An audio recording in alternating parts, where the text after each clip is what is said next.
Yes!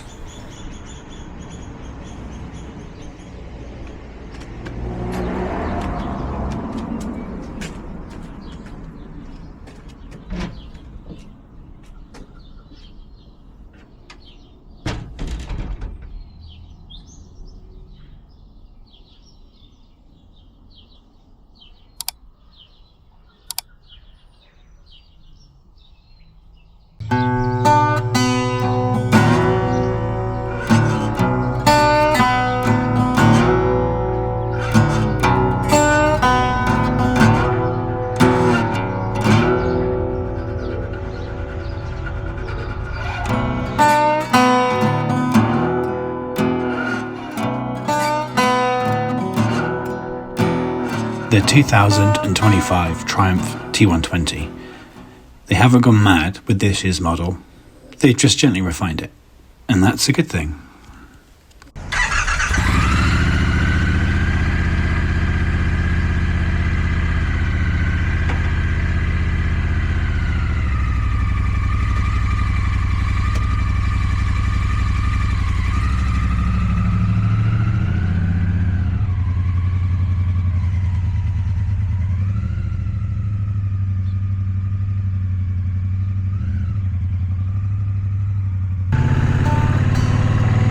Now, I'm not going to give you a load of stats or anything like that. You can get those from a website. I can give you my thoughts though, with over a month of ownership under my belt.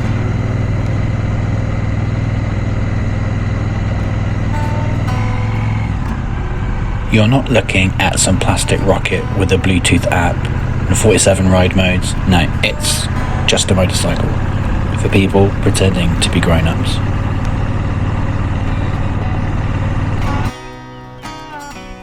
The T120 has got that timeless look, all chrome and curves, like it just rolled out of the 60s with somewhere cool to be. It's the sort of bike you don't just ride, you arrive on it, just probably 5 minutes late.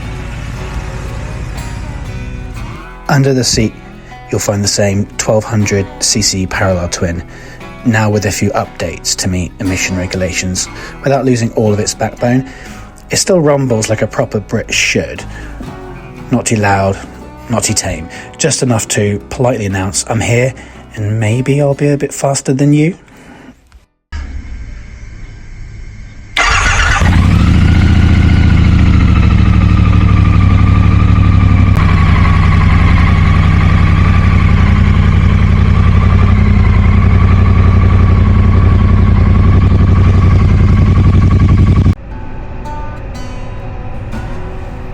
The only downside?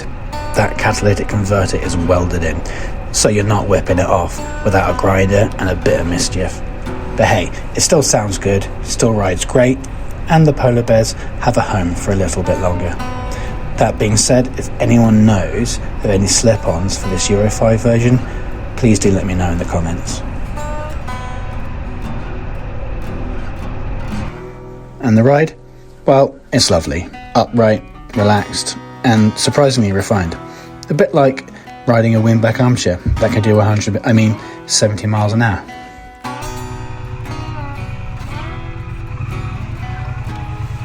You've got modern touches too. Lean sensitive traction, improved ABS, cruise control, all the gizmos, but hidden under the skin, where they belong. It feels light and maneuverable around the bendy bits, but importantly, it feels analog. Here's what I look like on the bike. I'm 6'2" and 15 stone, also known as 188 centimeters, 95 kilograms or 210 pounds.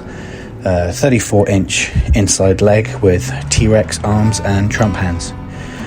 I can only tell you how it feels for me. Anyone else out there over 6 foot will know how tricky it can be to get comfortable on a bike.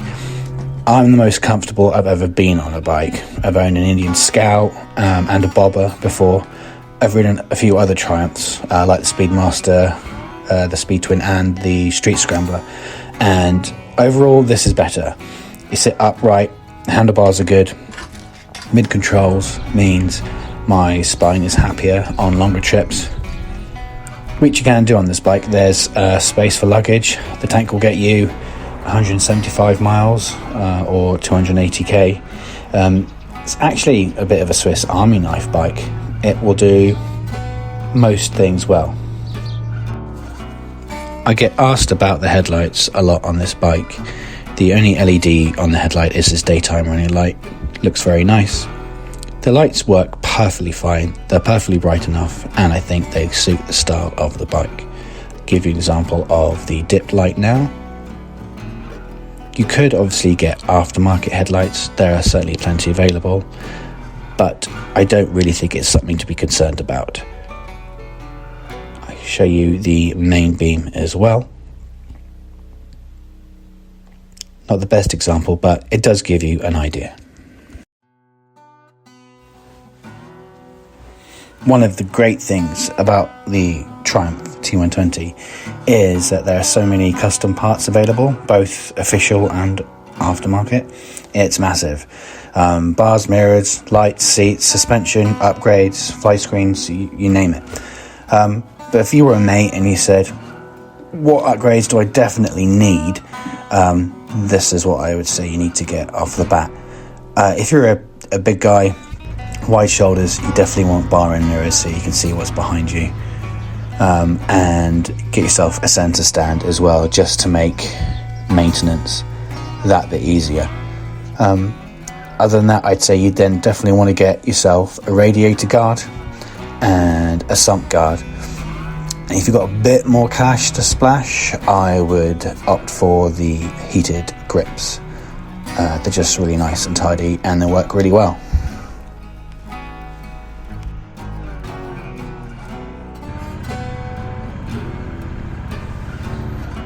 I suppose I need to stop sounding so biased about this bike.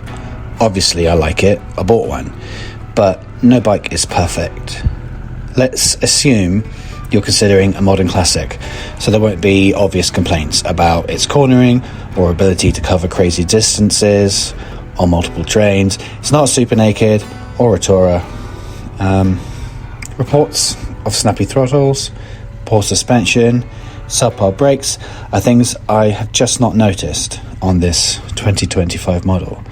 So it's hard to find negatives. She is heavy. Once you're moving, the weight disappears, and she's super stable. But I was in the city the other day, stuck in traffic, up hills, no opportunities to pass, and it was tough. A lot of that might be down to my inexperience of riding those conditions, but I personally found it a challenge. That situation didn't help with the heat of the bike, and if you're a believer that loud pipes save lives, yes, it could do with sounding louder. But what new bike does sound good out of the box? For a new bike, this is an okay noise. I'm personally going to look into getting a decat, but that's just me. The decat may also help with the heat. We'll have to wait and see. The standard seat is okay. I was finding that after a couple of hours though, my cheeks couldn't handle the pounding, so I have upgraded to the comfort variant. I can't really think of anything else. I'm only 1 month into ownership, so things might change down the line. I guess there is the cost.